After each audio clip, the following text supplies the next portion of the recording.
भारत की कंपनियां और भारत में की जा रही मैन्युफैक्चरिंग को ग्लोबली कॉम्पिटिटिव बनाने के लिए हमें दिन रात एक करना होगा। कोर कॉम्पिटेंसी से जुड़े सेक्टर्स में कटिंग एज टेक्नोलॉजी और इन्वेस्टमेंट को हमें ज्यादा से ज्यादा आकर्षित करना होगा। हमारी सरकार मानती है कि हर चीज में सरकार का दखल समाधान के बजाय समस्याएं ज्यादा पैदा करता है और इसलिए self regulation, self attesting, self certification यानी एक प्रकार से देश के नागरिकों पर ही भरोसा करते आगे बढ़ना, इस पर हमारा जोर है। ये कंप्लायंस का बर्डन कम होना ही चाहिए। टेक्नोलॉजी आ गई है, हर चीज को बार बार ये फॉर्म भरो, वो फॉर्म भरो, डिकना भरो, ये इस चीजों से मुझे मुक्ति देनी है। इसी प्रकार लोकल लेवल पर एक्सपोर्ट को प्रमोट करने के लिए एक्सपोर्टर्स और प्रोड्यूसर्स को ग्लोबल प्लेटफॉर्म उपलब्ध कराने के लिए आज सरकार अनेक क्षेत्रों में काम कर रही है। साथियों, प्रोडक्शन लिंक इंसेंटिव योजना के पीछे भी मैन्युफैक्चरिंग और एक्सपोर्ट का विस्तार करने की ही हमारी भावना है। दुनिया भर की मैन्युफैक्चरिंग कंपनियां भारत को अपना बेस बनाएं और हमारी घरेलू इंडस्ट्री, हमारे एमएसएमईज की संख्या और सामर्थ्य का विस्तार हो। योजना का मकसद अलग अलग सेक्टर्स में भारतीय उद्योगों की कोर कॉम्पिटेंसीज और एक्सपोर्ट में ग्लोबल प्रेजेंस का दायरा हमें बढ़ाना ही होगा।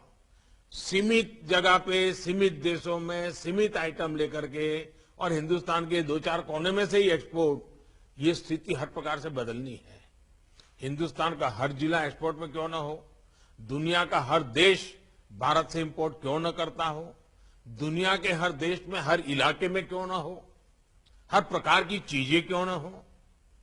पहले की योजनाओं और मौजूदा योजनाओं में आपने भी एक स्पष्ट अंतर देखा होगा। पहले इंडस्ट्रियल इंसेंटिव्स एक open ended input based subsidies का प्रावधान होता था। अब इसको एक कॉम्पिटिटिव प्रोसेस के माध्यम से टारगेटेड परफॉर्मेंस बेस्ड बनाया गया है। पहली बार 13 सेक्टर्स को इस प्रकार की योजना के दायरे में लाना हमारा कमिटमेंट दिखाता है। साथियों, ये पीएलआई जिस सेक्टर के लिए है उसको तो ये लाभ हो ही रहा है, इससे उस सेक्टर से जुड़े पूरे इकोसिस्टम का बहुत फायदा होगा। ऑटो और फार्मा में पीएलआई से ऑटो पार्ट्स, मेडिकल इक्विपमेंट्स और दवाओं के रॉ मटेरियल से जुड़ी विदेशी निर्भरता बहुत कम हो जाएगी। Advance cell batteries, solar PV modules और स्पेशलिटी स्टील, इसको मिलने वाली मदद से देश में एनर्जी सेक्टर आधुनिक होगा। हमारा अपना रॉ मटेरियल, हमारा अपना लेबर, हमारी अपनी स्किल, हमारा अपना टैलेंट, हम कितना बड़ा जंप लगा सकते हैं।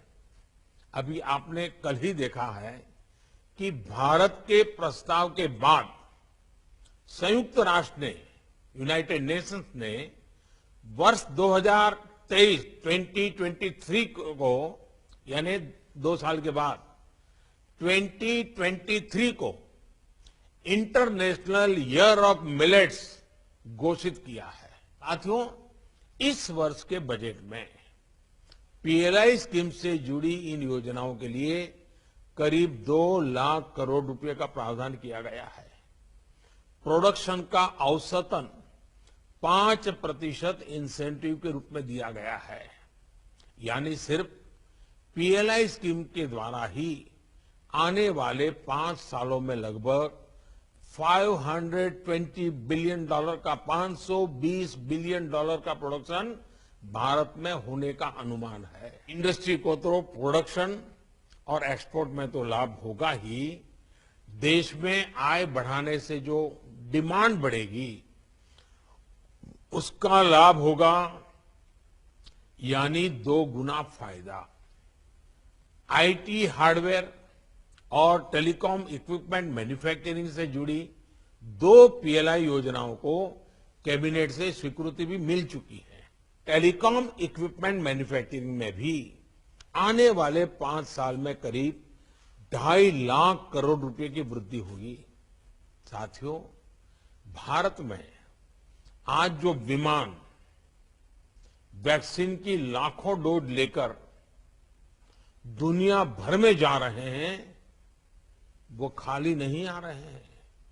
वो अपने साथ भारत के प्रति बढ़ा हुआ भरोसा, भारत के प्रति आत्मीयता और उन देशों का, लोगों का स्नेह और बुजुर्ग जो बीमार हैं उनके आशीर्वाद, एक भावात्मक लगाव लेकर के ये हमारे जहाज भर भर के आ रहे हैं। इस भरोसे को सम्मान देने के लिए, इस समय का लाभ उठाने के लिए हमारी दूरगामी रणनीति क्या हो, इस पर फार्मा सेक्टर को इसी समय काम करना होगा। और साथियों, भारत पर बना ये भरोसा हर सेक्टर ने इसके सहारे आगे बढ़ने की योजना का मौका छोड़ना नहीं चाहिए, मैं आपको बताता हूं। और इसलिए इस सकारात्मक परिस्थितियों में हर सेक्टर को अपनी रणनीति पर मंथन शुरू कर देना चाहिए। If you like this video, share it and subscribe to Business Standard. For more news, views and insights, log on to www.business-standard.com. Do also follow us on YouTube, Twitter, Facebook, Instagram, Telegram and LinkedIn.